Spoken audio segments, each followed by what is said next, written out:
Well, good afternoon, everyone, and welcome to our annual Saints Hall of Fame press conference to introduce our class for 2019.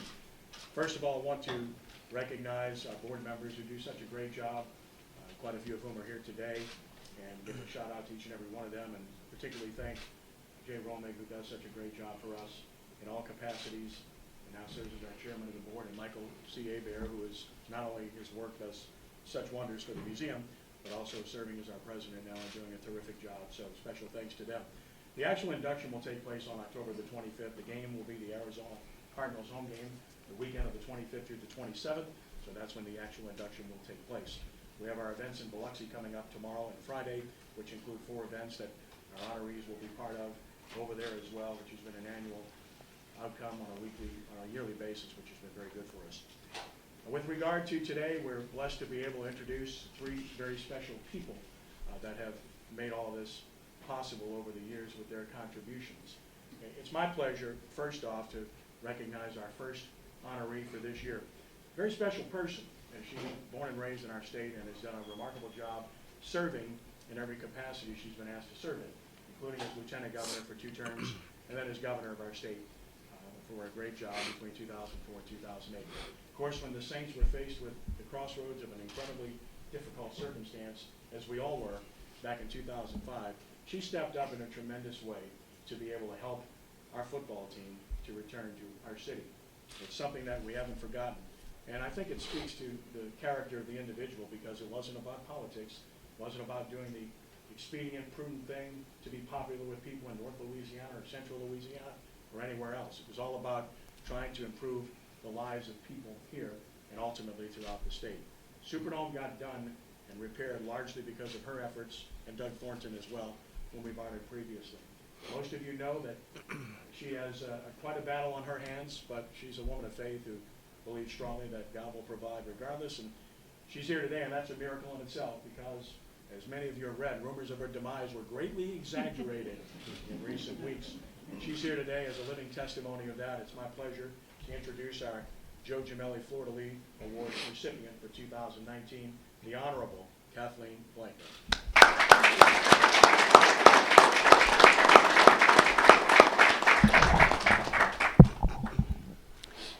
Well, thank you, Ken. It's certainly a huge honor for me to be here today, and I am more than thrilled simply to be here today. I do have a lot of challenges ahead of me, and I'm going to plan to be here in October.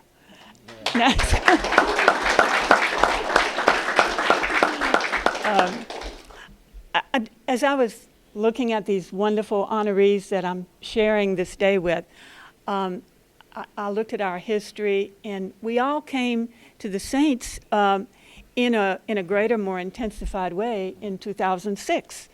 And that was the year immediately following the storm. Now, I had known Tom Benson before. I knew Gail. And I've been to many Saints games, but in that period after Katrina, it became imperative that we all had to call on the deepest parts of ourselves to do the most intense work that any of us had ever thought about having to do. And that was to recover an entire community, a city, a region of the state that had been totally devastated. In my mind, every time I looked at the Superdome with the roof just ripped across it, it was the symbol of despair. And I thought, if we drive around every single day looking at the symbol of despair, we're all going to despair.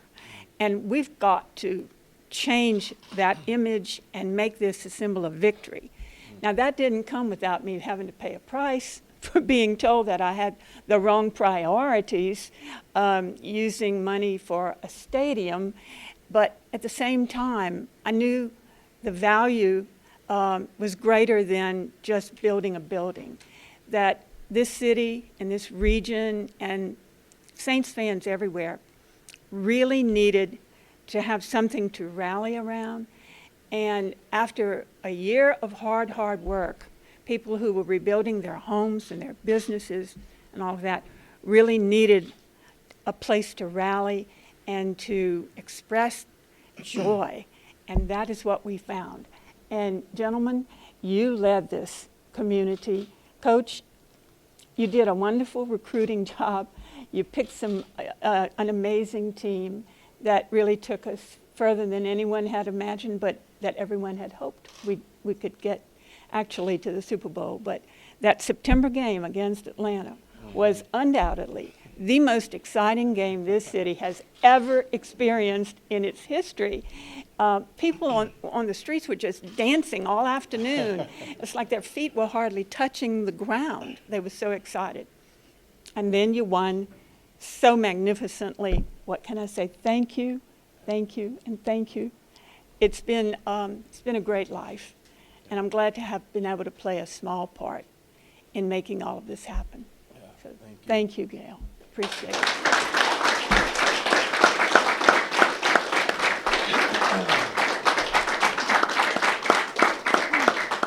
behalf of the Saints Hall of Fame, we're going to have Ms. Benson present Governor Blanco the Fleur Award 2019.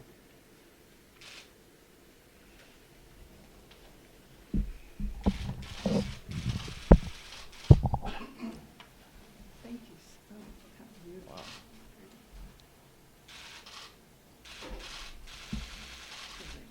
Thank you. It's been such an honor to be here.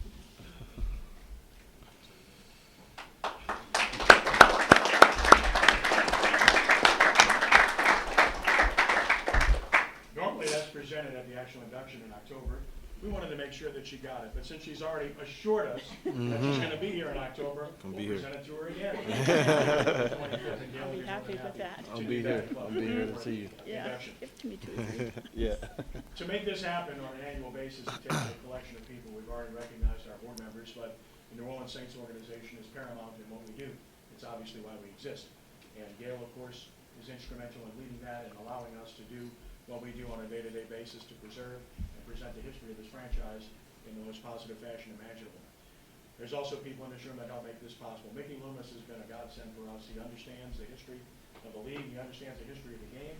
And he has been tremendously cooperative and helpful in every endeavor that we have, from all the different events that we have, and he'll actually be in Biloxi with us tomorrow. We deeply appreciate Mickey for what he does on an annual basis. And then, of course, with regard to the next gentleman I'll introduce, needless to say, as Kathleen alluded to, we were all kind of bottomed out in 2005. Then this new coach arrived, and we were all saying, wow, first-time head coach. Man, I don't know what's going to happen there. We all know what's happened since then. It's been a godsend for our city, our region, and beyond. And aside from that, you speak about somebody that has a tremendous understanding of the history of the game and appreciation for the guys that played this game, not just here in New Orleans, but guys that played 20, 30, 40 years ago. Quick aside for 20 seconds, and then I'll introduce him. Tom Dempsey, of course, who still lives here and has been in care now for quite some time, was, of course, a famous person in New Orleans Saints history. When he first got here, he asked me, "You know how to get in touch with Tom Dempsey?" I said, "Sure do." Put him in touch with him, and he told the story about how Dempsey stopped and signed an autograph for him when he was a kid at a game in Philadelphia.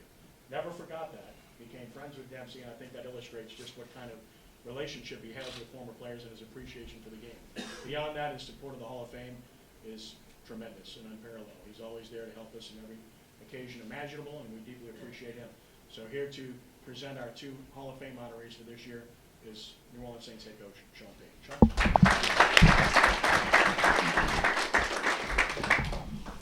Sean? A couple notes here. I just kind of folded up this little flyer because I think it's better to share some good stories about our inductees today while they are still clear in my mind. You're reminded of your age when players that were in your first draft class now are being inducted or receiving much-deserved honors like this. And then you see their families and their children, and you're like, holy cow. There is some irony today that we're honoring the first pick of our 2006 draft and the last pick of our 2006 draft. So they arrived here in a little different way, and I'll start with Reggie's story. And it wasn't too long ago at the Greenbrier training camp. I think there was 10 of us, assistant coaches and players that had been with the organization 10 years straight, and we had a little dinner one night, and I kind of did the same thing. To the best of my memory, kind of recalled how each individual coach or player, at least how I perceived that story to be, how they arrived or became a part of the organization. So starting with Reggie back in 2006, it was our first draft. Generally speaking, when you get hired as a new coach and you come in and you're working, Mickey and I, closely with the scouts, I'm going to say probably, 2 months, 3 months, and you're looking at the roster closely. And look, we held the second pick of the draft in most of the rounds that year. So we spent a lot of time, and we would always have this, what I would say we'd always have. Later to be known, we'd always have this, good day meeting with Mr. B and Mrs. B, but go through with Mr. B, these first round selection candidates to keep him abreast as to. We'd watch some film, some cut-ups. He'd have great questions. We'd have a printout of all the players. And I recall that year, this was my first draft with the organization, of going through a number of talented players and kind of covering them all. And that was, back then in 06, it was a 2-day draft. So I think we went rounds 1, 2, and 3. In fact, I know we did 1 through 3, broke that evening, and then we would come back with 4, 5, 6, 7.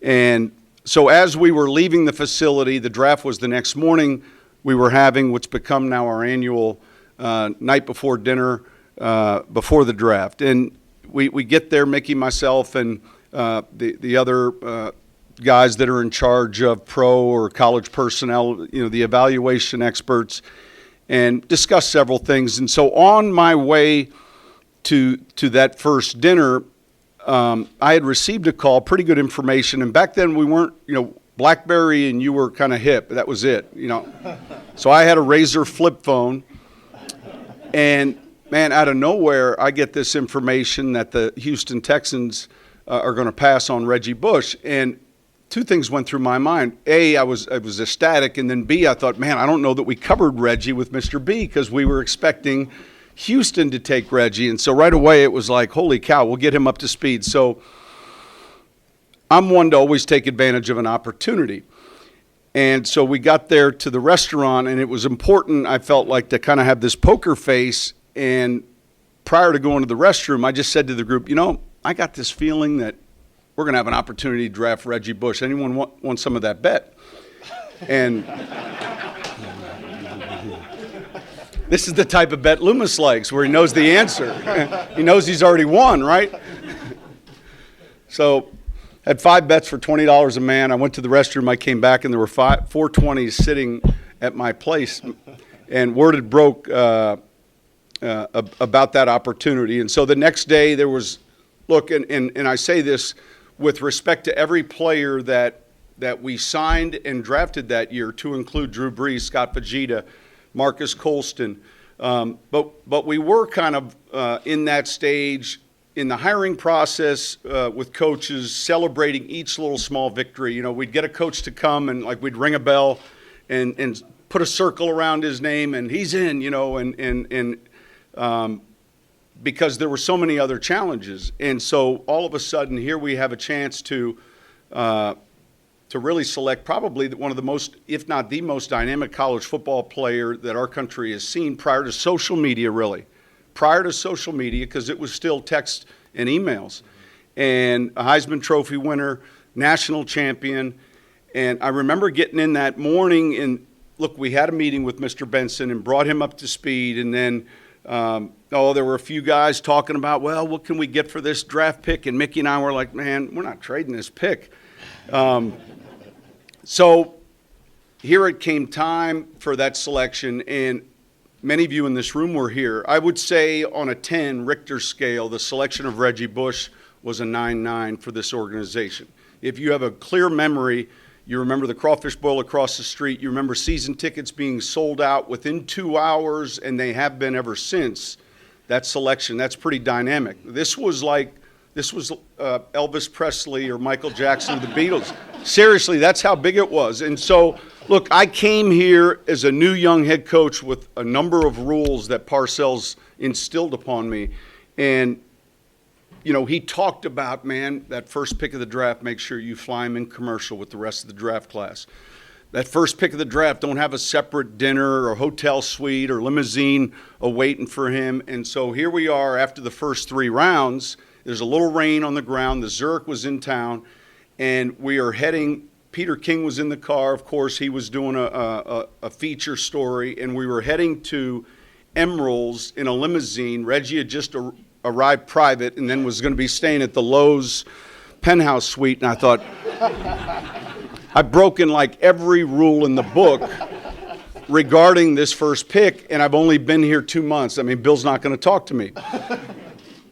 We walked into the restaurant. It was still damp, and as soon as the doors opened, there was just a chant, and it was this started slow, Reggie, Reggie, Reggie. And then we worked our way back to the back left section, if you're familiar with Emerald's, and I would say seating approximately 30 people, and we were at one round table, 12 people, and I sat, Reggie was to my left, and he turned to me and said, Coach, you did this all for me? And I just looked at him. I said, there's some serious de-recruitment that's going to have to take place with this guy. I mean, he was just, as young as he looks now, he was that young. And anyway, and then it proved, and there's an old smart evaluator that once told me, when you win a championship, every single transaction that takes place leading up to that championship becomes validated immediately relative to what your goal is. Your goal is to win a championship. In that playoff run, the Arizona game, 2 things happened in that game. I was ecstatic for how he played. I mean, he had over 250 all-purpose yards, and yet I remember him carrying out the baseball bat that was like our secret and thinking, holy cow, there's going to be questions about that. But an amazingly dynamic player, an amazing teammate, a guy that was obviously a huge part of what we build here just from the very foundation of getting started. And it was the first, like, man, ring the bell, ring it 3 times. It was a big deal for our city to have that opportunity to select Reggie Bush, and then to see the success he had with us. Just a dynamic punt returner, a very good running back, a very good receiver, and here we are winning a Super Bowl championship. And you look back and look, one by one, we're going to hit this draft class, right? Streif was here last year. He was in that draft class. One by one, all of those guys that were selected became, and you don't realize it at the time, they became so necessary to achieve what we wanted to achieve. And so they were the pillars, essentially, of what we were going to build. And there were a lot of things that went in our direction. Good fortune sometimes. But that story, as I'm telling it, I think is pretty accurate. Pete, I'm just going to, CJ, there's a few guys back there that, you know, at some point we're going to get a little blurry with our stories, and at least it's on paper now. So it's with great honor on behalf of the Bensons, it's on behalf of Dennis Lauscha and our organization that Reggie Bush is entered into the Saints Hall of Fame. Congratulations.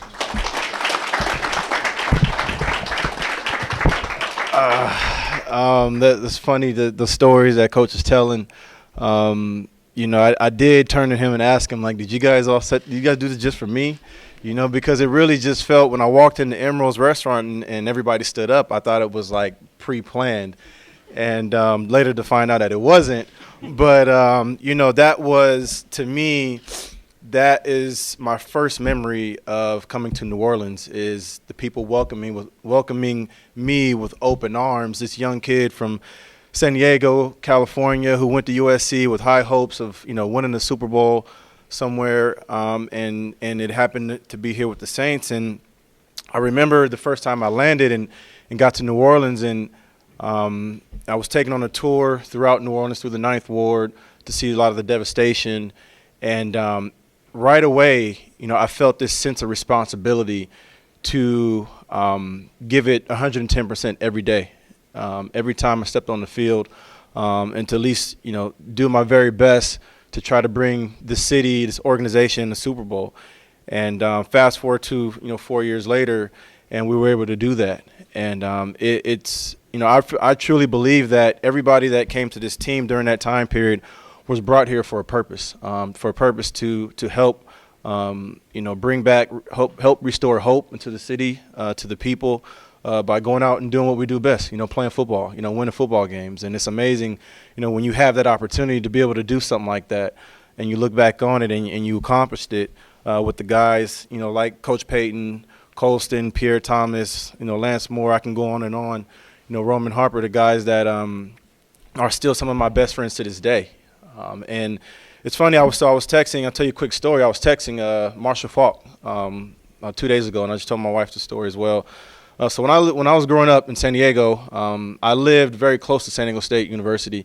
And so there's a couple of people that you wanted to be like if you were an athlete, growing up in San Diego. It was either Tony Gwynn, Junior Seau, or Marshall Faulk. And so for me, I lived on 54th Street, and it runs directly at San Diego State University. And so we lived across the street from a guy named Kyle Turley, who I know everybody here is very familiar with. And so I remember he lived in an apartment building. We lived in like this duplex. And when my stepdad, kind of found out who he was playing at San Diego State. He hadn't gotten drafted yet. We became friendly. So my dad would say hi to him from time to time. And I remember, so when he got drafted, we found out the news that he got drafted number 1 to the Saints. He brought me back a signed Saints hat and a signed Saints T-shirt.